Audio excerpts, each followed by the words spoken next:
Hey everybody, happy Friday. I'm Kate, if you don't already know me, if you missed our group call. I'm the owner and creator of this group, and I'm a coach for indoor cycling instructors.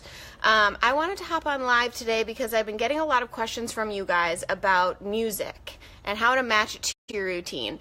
And I was going to wait for our next call, but I know I teach 2 classes tomorrow morning. I'm sure some of you teach over the weekend, so it might be helpful to have this now. So I figured, why not get started? And if you're hopping on live, say hi in the comments, say where you're from. I'd love to say hello to everyone. But anyway, so we got 3 big tips, big secrets that I kind of have found over the years have helped me really master matching my music to my routine. And I wanted to share them with you guys. Before I get started, I do just want to say I offer coaching calls and I review routines and playlists and class profiles that you guys are creating. I help people with those, instructors with those. That's what I do as a coach. So if that's something you're interested in, you can message me. We can set something up and go over kind of the details there. But before I get started, I just want to mention that in case you weren't aware. Okay, so tip number 1 for mastering how to match the music to your routine is to know and understand the vibe of what you're trying to get across, the theme. So I always start every profile with, okay, what do I want my theme to be? I like it to be current, so I'll do a March Madness theme, I'll do a St. Patty's Day theme, I'll do a theme, if it's not like a holiday-based theme or a music-based theme, I'll do, maybe a hill strength theme or an endurance theme. It can really be anything you want, but you want something in your head before you start building, whether it's creating the profile or matching the music, because you want to know what you're going for. Otherwise, you're going to be all over the place. So think about what you want to do. It's your class. You get to make it what you want to make it. That's the beauty of cycling. Okay, maybe you want a hilly class, then you're going to have to create your routine first and match the music to it. A lot of people say always make your routine first, then match the music, like I just said. Sometimes the music will just inspire you. So keep that in mind. I'm never going to say you have to make your profile first and then match the music to it, because not everyone works that way. I am very often in my car driving and a song comes on and I'm like, oh, this is awesome. Like I need to use this somehow. And then I create something around that routine.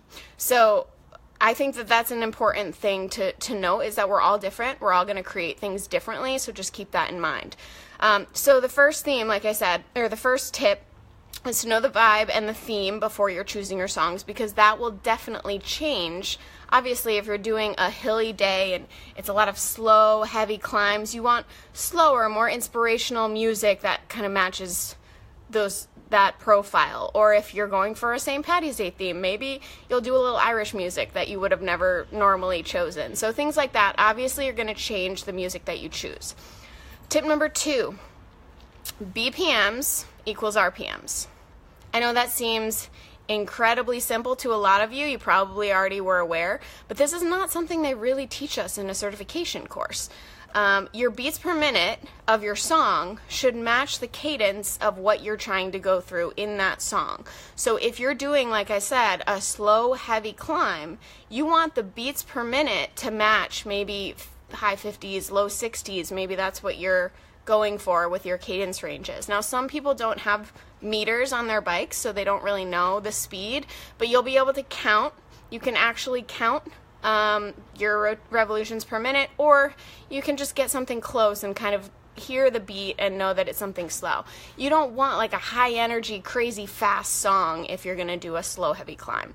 So that's something to keep in mind. You can actually look, I can link them here if anyone wants them. Just comment and I'll make sure I put them in here. There's a couple different ways to look up beats per minute if you're not able to count it yourself.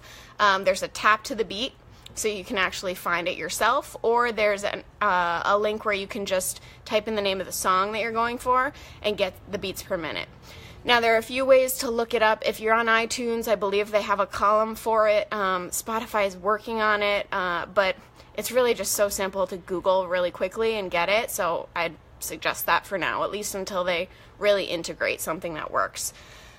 So number 1, know your theme, know your vibe. Number 2, remember beats per minute equals RPMs. And number 3, you want to think about the actual layout of the song. So I know that sounds weird, but if you're doing maybe intervals, or you want to base something off of like a chorus, so say you want like a 20-second attack or something, and you want 3 of them, you're going to want a chorus that's around that length, and there's 3 of them. So there's some songs that don't even really have, set chorus. There's some that have a lot of them, or they're really long. So that's something to consider. If you're going for like an endurance song and you're going to maintain the same RPM, and it's kind of just, getting through it, it's more of a motivational song, then you don't really want any sort of crazy build up or a heavy chorus changing of, the melody or anything like that. You want something more consistent.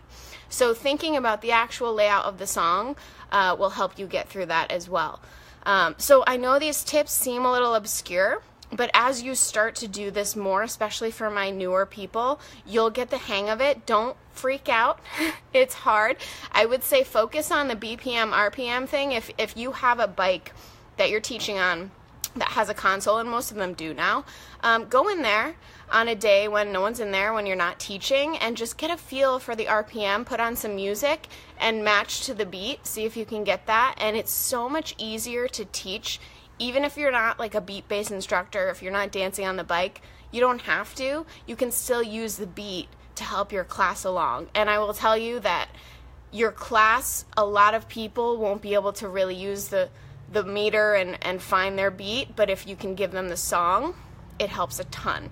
So those are some super quick tips. I know it's Friday, no one's probably going to watch this right away, but guys, this is super helpful stuff, especially if you're in the beginning stages. So remember, I'm happy to look at profiles for you guys, or you can sign up for a coaching call with me. We can go through it together so you can really learn this process. I would love to meet more of you, especially with our group calls. I'd love seeing faces and getting to know you guys, and it really builds our community. So remember, I'm here to help you. If you have questions, let me know, and hopefully if you have some classes this weekend like me, you have fun with them. All right, everybody, have a great weekend.